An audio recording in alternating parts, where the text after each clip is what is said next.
right, hey, it's Rob. How you doing? I'm here today to talk to you about the ever-changing Revolving Romantics lineup. It's really something.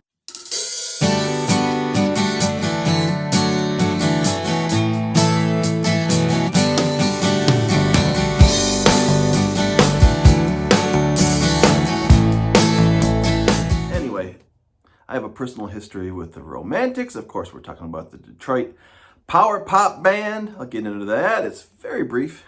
and then we'll just talk about what's been going on with this band and the revolving cast of characters that seem to come in and go out of the band. And to this day, that is still the case. So the Romantics, again, a band, I believe, from Hamtramck, which is a Polish section outside of Detroit, which makes sense because the lead singer's real name is Władimir Palamarczyk. And he's better known as Wally Palmar. He is the front man. He is one of the singers in the band. I don't know their entire history, but Mike Skill, the guitar player, got together with Jimmy Marinos, who's a drummer. They played in a few bands. They all got together with Wally Palmar and finally picked up bass player Rich Cole and began playing out as the Romantics in the late 70s. They put out their debut album, The Romantics, the one where they're on the cover with the red leather suits. And even though it had basically one charting single, which was What I Like About You, of course, one of the classic power pop songs, one of the classic rock songs, basically, of all time. And I believe it went to like number 49, so it didn't chart all that high, but for a debut record, they had a real strong response. It is an excellent record. It's one of my favorites. 45 years on, I can still say it's like one of the few perfect debut records I can think of. Just every song is great on there. And they had another song called When I Look in Your Eyes, which might be the best power pop song of all time. It's just a fantastic sounding. They perform it really well. It has a really interesting modulation in it. It's a very cool song.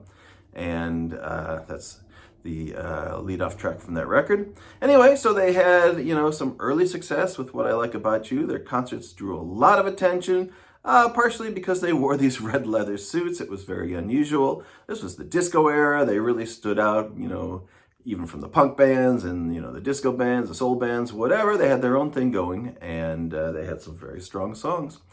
On that first record, moving on to the second record, which was called National Breakout. It was, the sophomore slump record. It had a few good songs on it. It's a decent album, but they tried a few different things that, worked out to some degree or maybe didn't work out to some degree. They went into a little bit more soul, even like a disco, vibe on at least one of the songs. Anyway, so, they were pushing the boundaries a little bit. And unfortunately, that record had no singles on it at all. After the second record, Mike Skill, the guitar player, left. That is where I come into the picture because I was, at the time, I don't know, 13 or 14-year-old guitar student. So one day, I went in for my regular guitar lesson at Rock City Music in Royal Oak, Michigan on Woodward Avenue. And my normal guitar teacher, who I think his name was Ed, I'm not sure. But anyway, he didn't show up that day, so they put me in a room with a different guy, and that was Mike Skill, the guitar player from the Romantics. I'm sure I knew who he was. I loved the band. I don't know how I reacted or if I was nervous or I'm not sure, but I think I took a couple lessons with Mike, and I have pretty much pinpointed when those lessons were because it was after the second record, National Breakout, when he had left the band. And before he had joined again, he rejoined for the fourth record. So that must have been when he was hanging out, didn't have anything to do, and he gave me a couple guitar lessons. Anyway, the third record was called Strictly Personal. I think it's when they're wearing the pink suits on the cover, or it's a pink cover. And I barely know anything about that record other than they tried to go metal, and it's terrible. It just was not a successful record at all. They had a new guitar player named Kaz Candler, who will come in and out of this story a few times, but they went with this producer, Mike Stone, who later went on to do Guns N' Roses and stuff like that. They had a heavier, more distorted, almost like I said, proto hard rock metal song, metal sound, and just didn't cut it. There just weren't good songs on that record. So they quickly realized they needed Mike Skill back.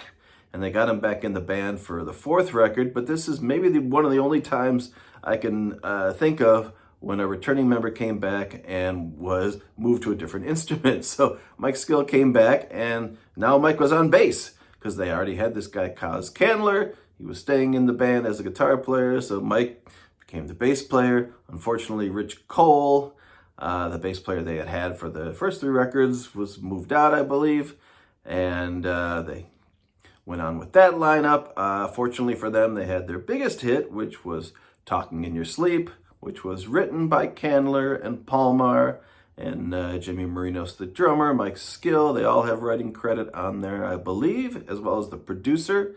I think it's Pete Solly.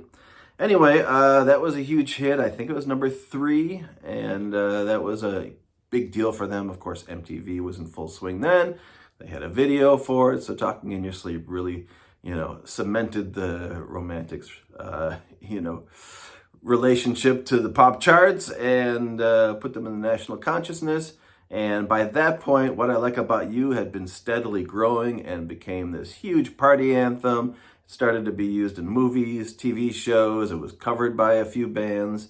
And between those two songs, I'll bet you that all of the people involved in the writing, and What I Like About You was also written by Marinos. It was written by Skill and Palmer.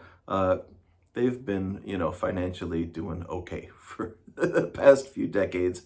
Unfortunately, after that point, they had a lot of problems with their management. They had the typical thing where money was disappearing, where somebody was, taking funds out who shouldn't have been. And they ended up going to court and fighting all these protracted legal battles. They had a 5th record, which didn't do anything. And then after that, they spent like a decade fighting it out in court with the managers and the producers and whoever else owed them money. So the Romantics were kind of null and void throughout the 90s. At some point, they started touring again. I forgot to mention Jimmy Marinos left, I think, after the 4th album. After In Heat, he left. They got a different drummer in. I don't remember who plays drums on that record. At some point, a few years down the road, I know they picked up Clem Burke, the amazing, great drummer from Blondie who played with the Romantics off and on during the 90s. So he came into the picture. Kaz Candler was still playing. At some point, Mike Skill dropped out again and then came back.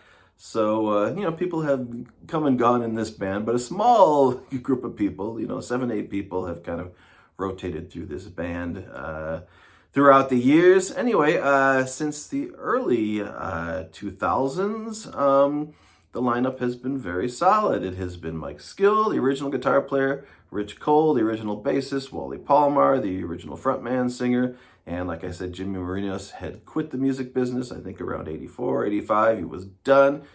Other than a couple of reunion shows, he never, ever went back to music, so he was out.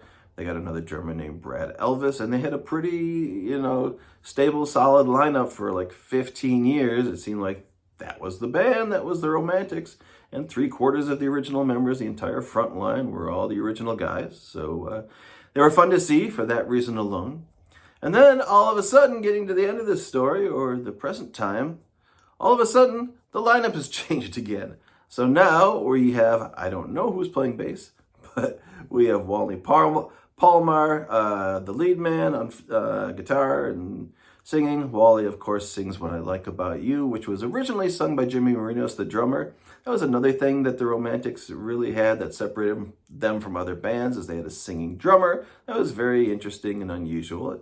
Not the only band that's ever done that, Phil Collins, whoever, but they're one of the few bands who a drummer actually sang one of their biggest hits.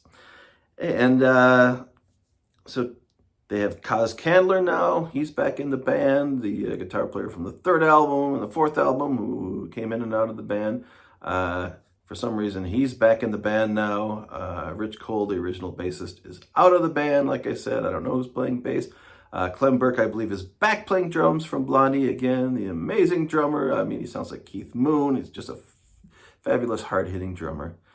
And Mike Skill is now currently out of the band again. So very strange goings on. It's hard to know why they are doing these shifts and whatever. And they have one or the other guitar player and, rotating cast of drummers, a different bass player now. I'm not sure why some people are going in, some people are going out. There's, politics and money and who knows. But anyway, it is the ever revolving and changing rotation of the Romantics. I'm going to go see them in a couple months in Huntsville at the Totally Tubular Festival with this new band that is, once again, Kaz Candler, Wally Palmer, drummer Clem Burke, and not sure who's on bass, but someone who's not Rich Cole, not the original guy. And I don't know why that is, but we'll see how they sound. I saw them a few years ago in the former lineup, and it's a very funny story because not only did I take guitar lessons with Mike Skill, but that pretty much was the first concert I dragged my parents to in 1980 to see the Romantics at the Masonic Theater in Detroit with a band called the Torpedoes. It's a great show. Both bands are great, and of course I was crazy about the Romantics and really loved getting to see them, right back in their heyday. And then maybe 4 or 5 years ago, the Romantics, the previous lineup that I mentioned with the 3 original frontmen, came to play in Atlanta, and my parents happened to be in town. So 40 years later, I dragged my parents back, and we all saw them again. We had a good time, even though my parents did the same thing they did 40 years ago at the Masonic Theater in 1980, which was this, stuck their fingers in their ear the whole time. And I said, "What do you think of the Romantics?" And my mom said, "They're still loud." So there you go. But we'll see how they sound now with this, slightly different lineup. And not sure why, it's the case. But hey, it's still the Romantics. And 45 years later, they're still out there. They're still on stage. You can still go see them. So hey, that can't be all bad. All right, that's what I got for you today. Later.